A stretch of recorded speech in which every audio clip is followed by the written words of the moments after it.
రానున్న రోజుల్లో మరొక నలుగురు కానీ ఐదుగురు కానీ ఎమ్మెల్యేలు బీఆర్ఎస్ పార్టీని వీడి కాంగ్రెస్ పార్టీలో చేరుతారని గట్టిగా నడుస్తుంది. సో అందులో ప్రధానంగా మనకు వినిపించేది గూడెం మైపాల్ రెడ్డి పేరు, సుంతా లక్ష్మారెడ్డి పేరు బాగా మనకి వినిపిస్తూ ఉన్నాయి. సో దీని గురించి మీ కామెంట్ ఏంటి? అంటే రీసెంట్గా గూడెం మైపాల్ రెడ్డి వాళ్ళ బ్రదర్ని కూడా అరెస్ట్ చేసిన దాఖలాలు మనకు కనిపించాయి. అంటే ల్యాండ్ కేసులలో బాగా సంబంధాలు ఉన్నాయి మైపాల్ రెడ్డికి. ఆయన మెయిన్ మొదటి నుంచి కూడా ఈ రియల్ ఎస్టేట్ అనేది ఆయనకు ఉంది. బహుశా ఆయన ఏమన్నా ఆ రకంగా అభద్రతకు లోనై నాకు తెలిసి ఏంటంటే ఆయన మీద కేసులు పెట్టడానికి ఆయన చేసిన స్కామ్లు అయితే ఏం లేవు. రియల్ ఎస్టేట్ వ్యాపారం చేసుకుంటాడు ఆయన. ఈ సిటీలో ఉన్న ఎమ్మెల్యేలు అందరికీ ఉంది రియల్ ఎస్టేట్ వ్యాపారం. సో ఆయన కూడా అట్లాగే చేసుకున్నాడు.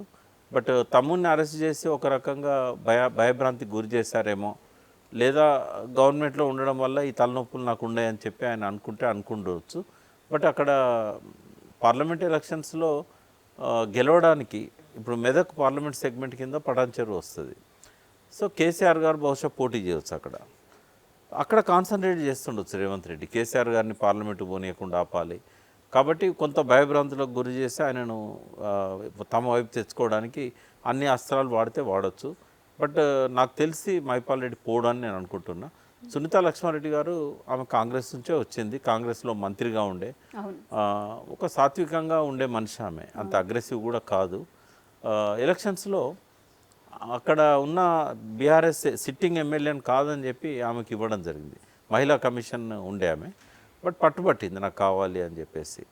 సో అక్కడున్న ఎమ్మెల్యేను కొద్దిగా నీకేదైనా వేరే అవకాశం ఇస్తామని చెప్పి హరీష్ రావు గారు, కేసీఆర్ గారు నచ్చజెప్పి మదన్ రెడ్డి గారు ఆమె గెలవడానికి చాలా కష్టపడ్డాడు. ఆయన నాకు టికెట్ ఇవ్వలేదు, ఈమెకి ఇచ్చారని చెప్పి ఎన్నడూ ఆయన కామెంట్ చేయలేదు. ఆయన ప్రతిరోజు కూడా ఆమె గెలుపుకు కారణమైండు. కానీ ఆమెకు అంత అవసరమైతే లేదు అందులో పోవడానికి. ఇది కేవలం మెదక్ సెగ్మెంట్ కిందకే వస్తుంది కదా. ఆ రకంగా ఏమన్నా కేసీఆర్ను టార్గెట్ చేసి వీళ్ళని తమ వైపు తెచ్చుకోవడానికి రేవంత్ రెడ్డి ఏమన్నా ప్లాన్ చేస్తున్నాడేమో అనిపిస్తుంది. ఎందుకంటే మల్లారెడ్డి ఇప్పుడు మనం ఉన్న దీనికి కూడా ఎమ్మెల్యే ఆయనే ఇక్కడ మల్కాజ్గిరి, ఇది మన మేడ్చల్ కిందకి వస్తుంది. సో మల్లారెడ్డి మొదటి నుంచి కూడా ఏంటంటే పెద్దగా రాజకీయాలన్న వ్యక్తి కాదు. ఆయన వ్యాపారాలు, విద్యా సంస్థలు ఇవన్నీ కూడా ఉన్నాయి. ఆయనను కూడా భయభ్రాంతికి గురి చేయడానికి ఆయన అల్లుని కాలేజీ గోడలు పలగొట్టడము ఒక బెదిరింపు. అది నిజంగానే వాళ్ళు దాన్ని కూల్చేయాలని పోలే. పాము బుస కొడుతుంది కదా, కరవదు. బుస కొడితే మనం భయపడతాం, వెనకకు వస్తాం. ఆ ప్రయత్నం చేశారు. మల్లారెడ్డికి ఏముండే అంటే మల్కాజ్గిరి సీటు వాళ్ళ అబ్బాయికి ఇవ్వాలని ఉండే. బీఆర్ఎస్ ఆఫర్ చేసింది. బట్ ఆయన ఎందుకో బీఆర్ఎస్ నుంచి పోటీ చేయడానికి ఆసక్తి చూపెట్టలే. ఒకవేళ కాంగ్రెస్ ఆ సీటు ఆయనకి ఇచ్చినట్టయితే ఆయన పోటీ చేయడానికి సిద్ధంగా ఉండే వాళ్ళ అబ్బాయి. సో ఆయన వ్యాపారస్తుడు కాబట్టి ఆయనకు ఈ రాజకీయాలు ఇవన్నీ కూడా ఏముండవు. ఆయన అంటే ప్రజల లోపల తనకున్న వాక్చాతుర్యంతో కావచ్చు, తనకున్న ఒక వెర్సటైల్ లీడర్షిప్ లక్షణాలతో కావచ్చు ఒక సెలబ్రిటీకి ఎదిగాడు. ఇప్పుడు చూశాను ఒకసారి ఒక పెద్ద ఛానల్ కంక్లేవ్ పెడితే హరీష్ రావు కేటీఆర్ తర్వాత మళ్ళీ పిలిచింది ఎవరిని బీఆర్ఎస్ నుంచి అంటే మల్లారెడ్డిని. అంటే ఆయనకు వ్యూవర్స్ ఎక్కువ ఉన్నారు, లైక్లు ఎక్కువ వస్తాయి, సోషల్ మీడియాలో కూడా చాలా యాక్టివ్గా ఉంటాడు. బట్ ఆయనకు పెద్దగా రాజకీయాలు ఏం లేవమ్మా. బట్ ఇప్పుడైతే ఆయన పోయే ఆలోచనలో లేడు. నాకు మంచి సన్నిహితుడు. అంటే ఇప్పుడు విషయం పక్కన పెడితే అసలు వెళ్తారా వెళ్ళరా ఫ్యూచర్లో? వెళ్ళకపోవచ్చు ఇప్పుడైతే. ఎందుకంటే ఇంకో పార్లమెంట్ ఎలక్షన్స్ తర్వాత అవసరం ఏమి ఉండదు. ఆయన మీద కొన్ని ఆరోపణలు వచ్చాయి కానీ బాగా డబ్బున్న వ్యక్తి అమ్మా. ఆయన ల్యాండ్ గ్రాబింగ్ ఏం చేయలేదు.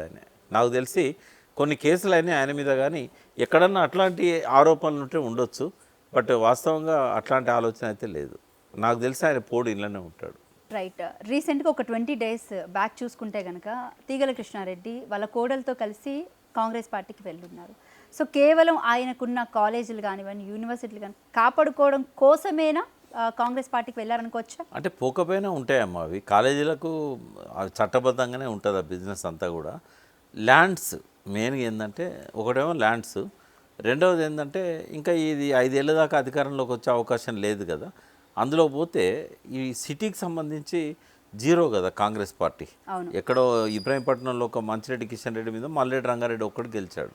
ఇంకా ఎక్కడ ఏ ఎమ్మెల్యే గెలవలేదు. ఇవి మళ్ళీ వికారాబాద్, తాండూరు, పరిగిల తప్ప ఈ దరిదాపుల్లో ఒక్క ఎమ్మెల్యే కూడా కాంగ్రెస్ పార్టీకి రాలేదు. అవును. కాబట్టి అది దృష్టిలో పెట్టుకొని కొంతమందిని లాక్కోవాలి ఇన్ఫ్లుయెన్స్ ఉన్న వాళ్ళని. రెండోది ఆయనకు అక్కడ లోకల్ క్లాష్ ఉంది సబితా ఇంద్రారెడ్డికి ఆయనకు. అవును ఉంది.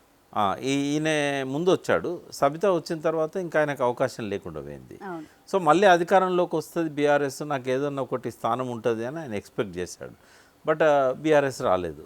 రానప్పుడు ఏంటంటే ఆయన పదవి కోసం చాలా కాలం నుంచి ప్రయత్నం చేస్తున్నాడు.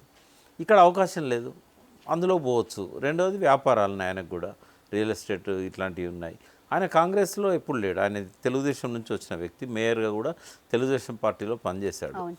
మల్లారెడ్డి ఆయన కూడా సమీప బంధువులే. వాళ్ళిద్దరూ పార్టీలోకి మల్లారెడ్డి ముందు వచ్చిన తర్వాతనే కృష్ణారెడ్డి గారిని తీసుకొచ్చాడు. బట్ మరి ఆయనే కాంగ్రెస్లో పోయినప్పుడు మల్లారెడ్డి కూడా పోవాల్సి ఉండే. బట్ ఏం జరిగిందో తెలియదు. బట్ ఆయన మాత్రం ఇప్పుడు బీఆర్ఎస్లో కంటిన్యూ కావాలనుకున్నాడు. వీళ్ళు పార్లమెంట్ ఎలక్షన్స్ అనేది ఒక కారణం అవుతుందమ్మా. ఎందుకంటే గెలవాలి అన్నప్పుడు కన్సిడరబుల్ నంబర్ ఉండాలి వాళ్ళకి. సిటీ అంతా ఖాళీ అయింది కదా. ఇప్పుడు మల్కాజిగిరి, చేవెళ్ళ, ఇటు సికింద్రాబాద్ ఇవన్నీ ప్రభావితం చేసేది సిటీలో ఉన్న కాన్స్టిట్యున్సీసే. కాబట్టి అక్కడ అంటే గెలిచిన ఎమ్మెల్యేలు రాకపోయినా కూడా క్యాడర్ వచ్చినా పర్లేదు, సెకండరీ క్యాడర్ కానీ కార్పొరేటర్లు కానీ వచ్చినట్టయితే బాగుంటుంది అనేది వాళ్ళు ఆలోచిస్తున్నది. బీజేపీకి అప్పచెప్పకుండా ఇటు బీఆర్ఎస్కి అప్పచెప్పకుండా మేము కూడా పోటీలో ఉన్నాము. కానీ వాస్తవంగా వాళ్ళకేం సీట్లు వచ్చే పరిస్థితి లేదు. ఇప్పుడు రేవంత్ రెడ్డి సీటే కదా మల్కాజిగిరి, ఆయన ఖాళీ చేసిన సీట్ అది. వాస్తవంగా కాంగ్రెస్ గెలవాలి సిట్టింగ్ సీట్ కాబట్టి. కానీ అక్కడ 7 ఎమ్మెల్యేలు బీఆర్ఎస్ఏ ఉన్నారు. లాస్ట్ ఇయర్ చనిపోయింది. బట్ రేపు ఎన్నిక జరుగుతుంది అక్కడ కూడా. ఆమె సింపతి వేవ్ ఉంటుంది డెఫినెట్గా. మళ్ళీ అక్కడ కంటోన్మెంట్లో బీఆర్ఎస్ఏ వస్తుంది. దాని ఎఫెక్ట్ పార్లమెంట్ మీద కూడా ఉంటుంది. కాబట్టి ఈ కాన్స్టిట్యున్సీలలో ఎవరు వస్తే వాళ్ళని చేర్చుకోవాలి, వీలైనంత వరకు ఒక స్పెషల్ డ్రైవ్ పెట్టి వాళ్ళని తీసుకోవాలి అనే ఆలోచన కూడా ఉంటుంది. అట్లాగే సిటీలో ఉన్న మిగతా కాన్స్టిట్యున్సీస్ కూడా కొంత వాళ్ళు రాబోయే రోజుల్లో కార్పొరేషన్ ఎన్నికలు ఉంటాయి. ఇప్పుడు గ్రేటర్ హైదరాబాద్ను విస్తరిస్తున్నారు. ఇక్కడున్న ఇతర కార్పొరేషన్లను తర్వాత అనుబంధంగా గ్రేటర్ హైదరాబాద్ పక్కనున్న కార్పొరేషన్స్ని, మున్సిపాలిటీలను వీటన్నిటిని కలిపి చాలా పెద్ద వ్యవస్థ ఏర్పాటు చేస్తున్నారు. క్యాడర్ లేకుండా గెలవడం కష్టమవుతుంది. కాబట్టి ఇదంతా దూరదృష్టితో రేవంత్ రెడ్డి ప్లాన్ చేస్తున్నాడు. కేవలం పార్లమెంట్ అని కూడా అనలేము. బట్ హైదరాబాద్లో పార్టీని బలోపేతం చేయడానికి, రేపు ఏ ఎలక్షన్ వచ్చినా కూడా బీఆర్ఎస్ మీద పైచేయి సాధించడానికి ఆయన చేస్తున్న కాన్స్పిరసీ. Okay, right. సో ఈ వచ్చే 5 ఏళ్లలో కంప్లీట్గా బీఆర్ఎస్ని ఖాళీ చేసేస్తే కాంగ్రెస్ పార్టీ ఏమంత బాగుపడుతుంది సార్? అసలు 5 ఏళ్ళు కాంగ్రెస్ ఉంటుందా అధికారంలోకి అనేది కూడా ఒక సంశయం ఉన్నది. ఎందుకంటే వాళ్ళ లోపల యూనిటీ ఎప్పుడు ఉండదు. ఏం చేసినా కూడా వాళ్ళు విడిపోతూనే ఉంటారు. ఫ్రీడమ్ ఎక్కువ ఉంటుంది. అందులో అందరికంటే జూనియర్ ముఖ్యమంత్రి అయ్యాడు. వయసులో కూడా ఇవాళ మంత్రులుగా ఉన్న వాళ్ళల్లో ఏమన్నా ఒక్కరిద్దరు సీతక్క లాంటి వాళ్ళు ఆయనకంటే చిన్న కావచ్చు వయసులో, కానీ అందరూ ఆయనకంటే పెద్దవాళ్ళే. తుమ్మల లాంటి వాళ్ళు అయితే ఎన్టీ రామారావు ఉన్నప్పుడు ఎమ్మెల్యేలుగా ఉన్నవాళ్ళు. అయితే ఆయన వ్యవహార శైలి కానీ, ఆయన నిర్ణయాలు తీసుకునే పద్ధతి కానీ, ఆయన తెలుగుదేశం నుంచి వచ్చాడు. తెలుగుదేశంలో ఆయనకు ఆరాధ్యుడు ఎవరు? చంద్రబాబు నాయుడు. ఆయన చంద్రబాబు నాయుడును చూశాడు, ఆయనను ఒక ఆదర్శంగా పెట్టుకొని ఎదిగాడు. కాబట్టి చంద్రబాబు ఒక డిక్టేటర్. చంద్రబాబు లాగా రాజకీయాలు చేస్తే కాంగ్రెస్లో నడవదు. రెండవది, ఒక అభద్రతా భావం రేవంత్ రెడ్డిలో మొదలైంది కాబట్టే మోడీకి దగ్గర అవుతున్నాడు. మోడీకి ఏ క్షణమైనా కూడా తను మోడీ నుంచి సపోర్ట్ తీసుకోవడానికి అదానిని దగ్గర పెట్టుకుంటున్నాడు. కేసీఆర్ గారు 9.5 ఏళ్లలో అదాని గారిని అడుగుపెట్టనియలేదు తెలంగాణలో. అనెథికల్ బిజినెస్ చేస్తాడు అని చెప్పేసి. బట్ ఆయన వచ్చిన మొదటి నెలల్లోనే ఇక్కడ అదానిని ఇక్కడ ఆహ్వానించడమే కాకుండా వరల్డ్ ఎకనామిక్ ఫోరంలో కూడా అదానికి మీరు రండి, తెలంగాణ మీకోసం ఎదురు చూస్తున్నది అన్నట్టుగా ఆయన ఆ స్నేహాన్ని కొనసాగించాడు.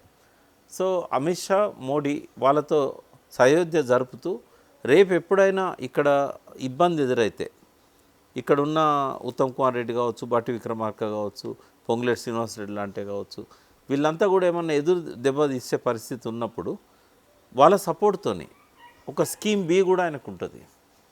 ఆ స్కీమ్ బి అవసరమవుతుందా కాదా అనేది సోనియా గాంధీ, రాహుల్ గాంధీ తీసుకున్న నిర్ణయం మీద ఆధారపడి ఉంటుంది. ఒకటైతే నిజం, రేపు పార్లమెంట్ ఎన్నికల్లో కాంగ్రెస్ కనుక మెరుగైన ఫలితాలను చూపెట్టకపోయినట్టయితే రేవంత్ రెడ్డి మీద వార్ స్టార్ట్ అవుతుంది ఇంటర్నల్గా. వార్ స్టార్ట్ అయినప్పుడు బీఆర్ఎస్ వాళ్ళకు సపోర్ట్గా ఉంటే కనుక గవర్నమెంట్ పడిపోతుంది. సో అప్పుడు బీఆర్ఎస్ ఆలోచిస్తుంది నిర్ణయం ఏం చేయాలి, గవర్నమెంట్లు ఉండకుండా అవుట్ సైడ్ నుంచి సపోర్ట్ చేయడమా, ఇట్లాంటి ఆలోచనలన్నీ వస్తాయి అప్పుడు. మజ్లిస్ దాని రోల్ దానికి ఉంటుంది. అట్లాగే బీజేపీ వాళ్ళకున్నది 8 మంది. ఒకవేళ రేవంత్ రెడ్డికి వాళ్ళు సపోర్ట్ ఇవ్వాలనుకుంటే ఆయనతో ఉన్న వాళ్ళు ప్లస్ బీజేపీ ఒక పక్షంగా ఉంటాయి. బీఆర్ఎస్ అవుట్ సైడ్ నుంచి సపోర్ట్ చేసే అవకాశం ఉంటుంది. కాబట్టి 5 ఏళ్ల పాటు అసలు మనగలుగుతుందా ఈ ప్రభుత్వం అనేది రేవంత్ రెడ్డి వ్యవహార శైలి మీద, ఆయన ఎన్నికల్లో ఆయన చూపెట్టే పర్ఫార్మెన్స్ మీద ఆధారపడి ఉంటుంది.